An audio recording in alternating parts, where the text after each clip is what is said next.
అయితే 1924 వచ్చిన ప్రభుత్వం మళ్ళీ నిలదొక్కునే సమయంలో విధ్వంసం చేశారు.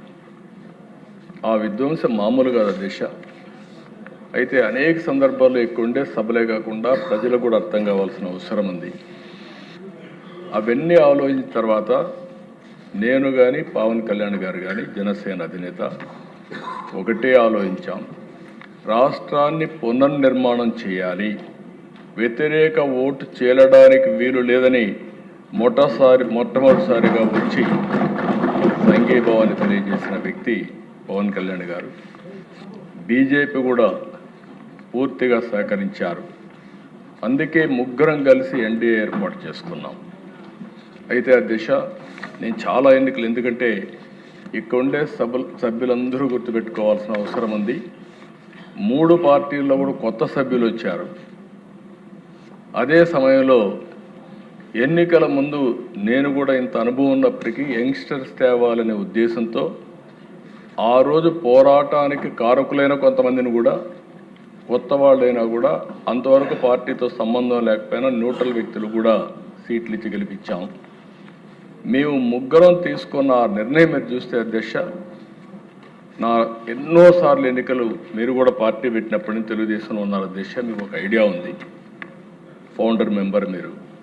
ఇన్ని ఎన్నికలు జరిగాయి కానీ మొట్టమొదటిసారిగా పెట్టిన అభ్యర్థుల్లో 94% గెలిపించారంటే అది నా మీద, పవన్ కళ్యాణ్ గారి పైన, బీజేపీ పైన విశ్వాసం అధ్యక్ష, నరేంద్ర మోడీ గారి పైన ఆ నమ్మకమే ముందు నడిపించింది. అయితే అధ్యక్ష, ఈ 20 నెలలు మీరు చూశారు, అటు కేంద్రంలో ఉండే ప్రభుత్వం కానీ ఇటు రాష్ట్రంలో ఉండే ప్రభుత్వం కానీ 2 ఎన్డీఏ ప్రభుత్వాలు సఖ్యతతో పనిచేస్తున్నాం. ఆ రోజు కానీ బీజేపీ కేంద్రంలో ఉండి ఈరోజు ఎన్డీఏ లేకపోతే రాష్ట్ర ఆర్థిక పరిస్థితి అగమ్యగోచరంగా ఉన్న సందర్భంలో చాలా ఇబ్బందులు వచ్చేటివి. నేను 4వసారి ముఖ్యమంత్రి. నా జీవితంలో ఇలాంటి వారసత్వమైన ఆర్థిక వ్యవస్థ ఎప్పుడూ రాలేదు. మేము చాలాసార్లు మాట్లాడుకున్నప్పుడు ఎంతోమంది అన్నారు నాతో, మీరు ముఖ్యమంత్రి అవుతారు, అయిన తర్వాత మీరు ఏం చేస్తారని అడిగారు. నేను ఒకే మాట చెప్పాను, నేను ముఖ్యమంత్రి కావడమే కాదు, మేము ముగ్గురం కలిసి ఒక బాధ్యత తీసుకుంటున్నాం. ఈ రాష్ట్రాన్ని గట్టెక్కించే బాధ్యత మా భుజస్కంధాలపైన పెట్టుకొని పోరాడతాం, న్యాయం చేస్తాం, సాధిస్తామని ఆ రోజు చెప్పాను. దాని ప్రకారం ముందుకు పోతున్నాం. ఈరోజు ఇక్కడికి వచ్చినప్పుడు దిశ ఒక ప్రోగ్రెసివ్ బడ్జెట్ 3,32,000 పెట్టారు.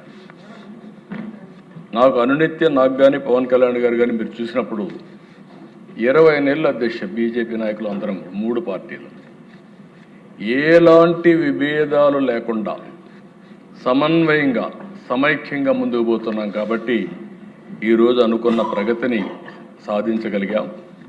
ఇక్కడ ఇంకొక విషయం కూడా అధ్యక్ష మనందరం గుర్తుపెట్టుకోవాలి.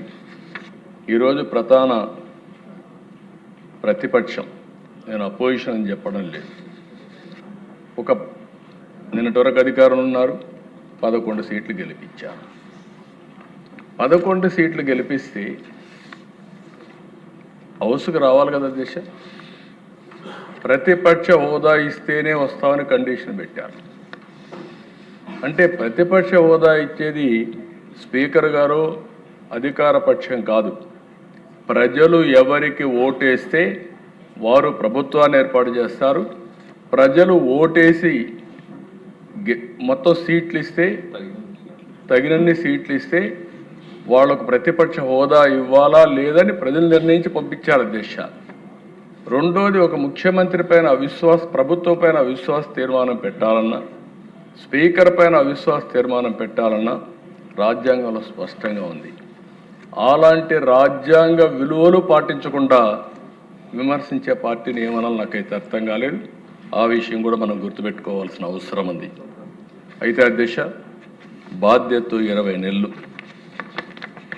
అనేక సవాళ్ళు, కష్టాలు, సమస్యలను అధిగమించి ట్రాక్లో పెట్టాం. నేనేదో అన్నీ సాధించేసామని చెప్పడం లేదు కానీ ఆ రోజు ఒక మాట చెప్పాం, సూపర్ 6 ఇస్తామని చెప్పాం. ఎన్ని ఇబ్బందులున్నా సూపర్ హిట్ చేశామని మరొక్కసారి మీ అందరికీ విజ్ఞప్తి చేస్తున్నాం.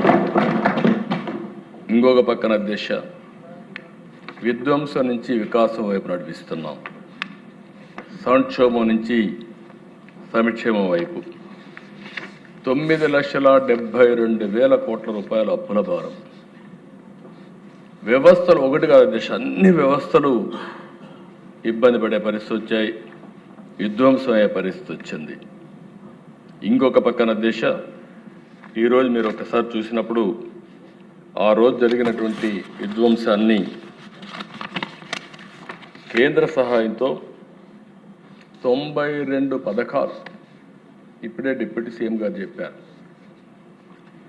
27,000 మొత్తం కావాల్సింది మనకు 85,000 కోట్ల రూపాయలు జేజేఎంలో కావాలి. వీళ్ళు క్లెయిమ్ చేసింది 27,000 కోట్లు.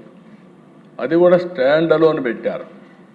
కేంద్రం పెట్టిన జేజేఎం యొక్క ఉద్దేశం ఏదైతే అష్యూర్డ్ వాటర్ నుంచి పైప్ లైన్ వేసి ఇంటింటికి కొళాయి ఇవ్వాలని సంకల్పంతో ముందుకు పోతే వీళ్ళు దాన్ని మార్చేసి ఎక్కడికక్కడ స్టాండ్ అలోన్ సిస్టమ్స్ పెట్టే పరిస్థితికి వచ్చారు. కడాన దిశ వీళ్ళు ఖర్చు పెట్టింది 5 సంవత్సరాల్లో 2,000 కోట్లు ఖర్చు పెట్టారు.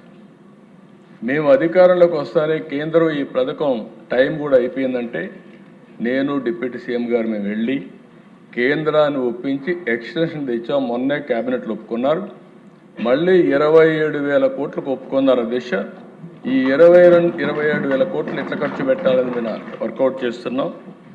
నేను really appreciate our Pawan Kalyan గారు నిన్న కూడా వచ్చారు, సుదీర్ఘంగా చర్చ చేశారు. వారు ఏంటంటే నేను ఒక మాట చెప్పాను, అష్యూర్డ్ వాటర్ ఇద్దామంటే వారు ఒకటి నా దృష్టి తీసుకొచ్చారు. అష్యూర్డ్ వాటర్ వల్ల అన్ని గ్రామాల్లో నీళ్లు ఇవ్వలేము, మనం చెప్పిన మాట కూడా నిలబెట్టుకునే పరిస్థితి ఉండదు. హైబ్రిడ్ మోడల్లో వెళ్దాం. మొట్టమొదటిసారిగా ఇంటింటికి కొళాయి ఇవ్వడానికి పూర్తి చేద్దాం. రాబోయే రోజుల్లో మళ్ళీ అక్కడి నుంచి మనకి ఎప్పుడు వెసులుబాటు వస్తే అప్పుడు అష్యూర్డ్ వాటర్కి కనెక్ట్ చేద్దామని చెప్పారు. దాని ప్రకారం ప్లాన్ తయారు చేస్తున్నారు. దానికి మనస్ఫూర్తిగా అభినందిస్తున్నానని చెప్పి కూడా నేను తెలియజేస్తున్నాను. ఇది అయిన తర్వాత దిశ 93 కేంద్ర పథకాల్లో 85 డీఫంక్ట్ అయిపోయినాయి. నేను ఢిల్లీకి వెళ్తే మాకు డబ్బులు ఇమ్మని నేను ఒక లెటర్ ఇస్తే వాళ్ళు నాకు కౌంటర్ విష్ లిస్ట్ ఒకటి ఇచ్చేవాళ్ళు. మీకు ఇచ్చిన డబ్బులు డైవర్ట్ చేశారు, ముందు ఆ డబ్బులు ఖర్చు పెట్టండి, యూసీలు ఇవ్వండి, అప్పుడు మేము డబ్బులు ఇస్తామనే పరిస్థితికి వచ్చారు.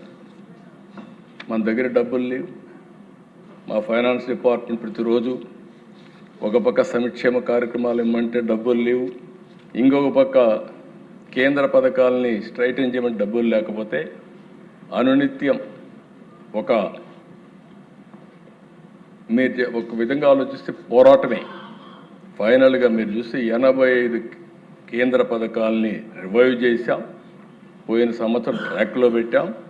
ఈ సంవత్సరం పూర్తిగా ఖర్చు పెట్టి ఎక్స్ట్రా మనీ డ్రా చేయడానికి కూడా మళ్ళీ ప్రిపేర్ అవుతున్నాం అధ్యక్ష. రేపు అసెంబ్లీ అవుతానే, అందుకే కేశవ్ గారికి కూడా చెప్పాం, అసెంబ్లీ ముందుగానే పెట్టండి, అవసరమైతే ఫస్ట్ వీక్ అంతా క్లోజ్ చేద్దాం, సెకండ్ వీక్ మీరు అందరూ ఢిల్లీకి వెళ్ళండి, ఆల్ మినిస్టర్స్ సెక్రటరీస్ ఢిల్లీకి వెళ్ళండి.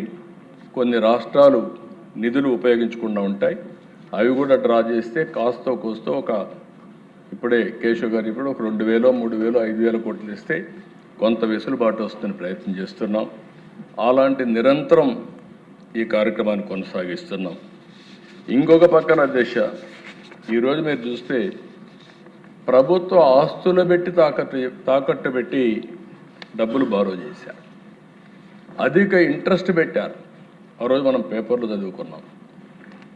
MRO office, primary health centres, ఇవన్నీ ఇంకొక పక్కన సర్క్యూట్ హౌస్, ఇలాంటి ఆస్తులు పెట్టి తీసుకొచ్చే పరిస్థితికి వచ్చారు. రేట్ ఆఫ్ ఇంట్రెస్ట్ కూడా 12%, 13%.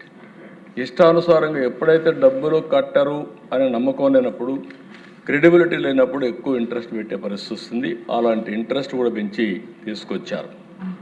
ఈరోజు అధ్యక్ష మళ్ళీ కేంద్ర సహకారంతో కేంద్ర మంత్రి గారు కూడా పూర్తిగా సహకరిస్తున్నారు. ఫైనాన్స్ మినిస్టర్ గారు ఇప్పటికే 43,295 కోట్ల రూపాయలు రీషెడ్యూల్ చేయించాం.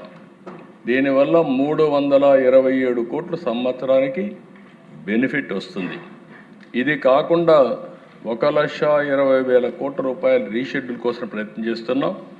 ఇది కూడా వస్తే 1,658 కోట్ల సంవత్సరానికి ఆర్థికంగా వెసులుబాటు వస్తుంది.